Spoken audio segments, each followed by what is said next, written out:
ഇപ്പോൾ ആകാശത്തെ രാജാക്കന്മാർ ആരൊക്കെയാണ്? 5th ജനറേഷൻ സ്റ്റെൽത്ത് ജെറ്റുകളോ അല്ലെങ്കിൽ ഭാവിയിലെ 6th ജെൻ സിസ്റ്റങ്ങളാണോ? ഇന്ത്യ ഇപ്പോൾ ഒരു സൈലന്റ് നീക്കം നടത്തിയിരിക്കുകയാണ്. ഈ നീക്കം പൂർത്തിയായാൽ ആകാശത്തെ കളി തന്നെ മൊത്തത്തിൽ മാറി മറിയാനിരിക്കുകയാണ്. വാർത്ത ഞാൻ വിശദമാക്കാം. Let's in detail. Welcome to the point. ഇതൊരു സാധാരണ ഫൈറ്റർ ജെറ്റിന്റെ കഥയല്ല. ഇത് ഇന്ത്യയുടെ അടുത്ത 10 മുതൽ 15 വർഷത്തെ എയർ പവർ എങ്ങനെ മാറും എന്നതിന്റെ കഥയാണ്. 114 ഫൈറ്റർ ജെറ്റുകൾ, ഒരു വലിയ ഡീൽ. പക്ഷേ അതിലും വലുതാണ് അതിന്റെ സ്റ്റാൻഡേർഡ്. പേര് കേൾക്കുമ്പോൾ തന്നെ നമുക്ക് രോമാഞ്ചമുണ്ടാകും. സൂപ്പർ റഫേൽ അഥവാ റഫേൽ F5. ഇപ്പോൾ ലഭിക്കുന്ന റഫേലിനേക്കാൾ വളരെ മുന്നിലായ ഒരു പതിപ്പാണിത്. ഇതൊരു അപ്ഗ്രേഡ് അല്ല, ഒരു പുതിയ ലെവൽ ഐറ്റം തന്നെയാണ് റഫേൽ F5. സൂപ്പർ റഫേലിന്റെ ഹൃദയമായി വരുന്നത് പുതിയ M88 T-Rex എഞ്ചിനാണ്. ഇതൊരു സാധാരണ എഞ്ചിൻ അല്ല. ഏകദേശം 20% അധിക ട്രസ്റ്റ് നൽകുന്ന ഒരു കിഡിലൻ എഞ്ചിൻ തന്നെയാണ് ഇതിൽ ഘടിപ്പിച്ചിരിക്കുന്നത്.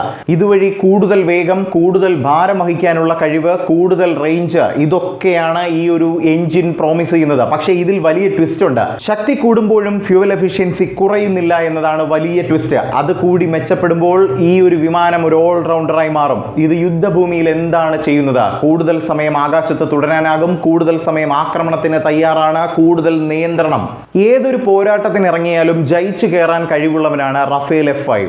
പുതിയ RBE-2 AESA റഡാർ 200 കിലോമീറ്ററിനപ്പുറം ടാർഗറ്റ് കണ്ടെത്താൻ സഹായിക്കും എന്നതാണ് എടുത്തു പറയേണ്ടത്. ഇതിന്റെ റഡാറുകൾ സ്റ്റെൽത്ത് യുദ്ധവിമാനങ്ങളെ പോലും വളരെ ഈസിയായി കണ്ടെത്തുമെന്നതും എടുത്തു തന്നെ പറയണം. ഇതൊരു സാധാരണ ട്രാക്കിംഗ് അല്ല, ഇത് സെൻസർ ഫ്യൂഷൻ ഉപയോഗിച്ചാണ് പ്രവർത്തിക്കുന്നത്. വിവിധ സിസ്റ്റങ്ങൾ ചേർന്ന് ഒരു പൂർണ്ണ ചിത്രം സൃഷ്ടിക്കും. പൈലറ്റിന് എന്താണ് ലഭിക്കുന്നത്? യഥാർത്ഥ യുദ്ധത്തിന്റെ ഒരു ലൈവ് 3D മാപ്പ് തന്നെയാണ് പൈലറ്റിന് കോക്പിറ്റിൽ ഇരുന്ന് കാണാൻ സാധിക്കുന്നത്. അതുപോലെ തന്നെ ഇപ്പോൾ വരുന്ന വേറൊരു പുതിയ മാറ്റത്തെ കുറിച്ച് പറയുകയാണെങ്കിൽ റഫേൽ F5 ഒറ്റയ്ക്കല്ല പോരാടുന്നത്. ഇതൊരു ടീമായാണ് വരുന്നത്. 10 ടൺ വരെ ഭാരം വരുന്ന ലോയൽ വിങ്മാൻ ഡ്രോണിന്റെ ഒരു കൂട്ടം ഇതിനൊപ്പം ഉണ്ടാകും. പൈലറ്റിന്റെ നിയന്ത്രണത്തിൽ തന്നെയായിരിക്കും അത്.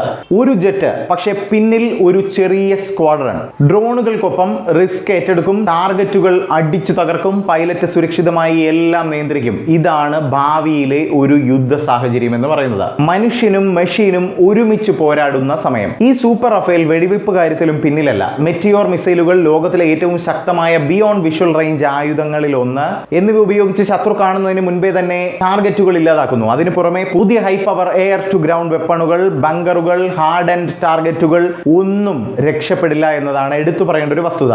ഇത് ഇന്ത്യയുടെ വെറും ഒരു വാങ്ങൽ മാത്രമായി കാണാനാകില്ല. ഇന്ത്യ ഇനി ബയ്യർ അല്ല, ബിൽഡർ ആകുന്നു എന്നതാണ്. HAL-ഉം സഫ്രാനും ചേർന്ന് ലോക്കൽ പ്രൊഡക്ഷൻ ആരംഭിക്കുന്ന വാർത്ത കഴിഞ്ഞ ദിവസം നമ്മുടെ ചാനലിൽ വന്നിരുന്നു. എഞ്ചിൻ മെയിൻ്റനൻസ് പോലും നമ്മുടെ ഇന്ത്യയിലാണ് ഇനി മുതൽ നടക്കാൻ പോകുന്നത്. ഇത് എന്താണ് അർത്ഥമാക്കുന്നത്? സ്വന്തം ടെക്നോളജി, സ്വന്തം നിയന്ത്രണം, സ്വന്തം ശക്തി. സ്വന്തം എന്ന് പറയുന്നത് നമ്മുടെ ഇന്ത്യയുടേതാണ്.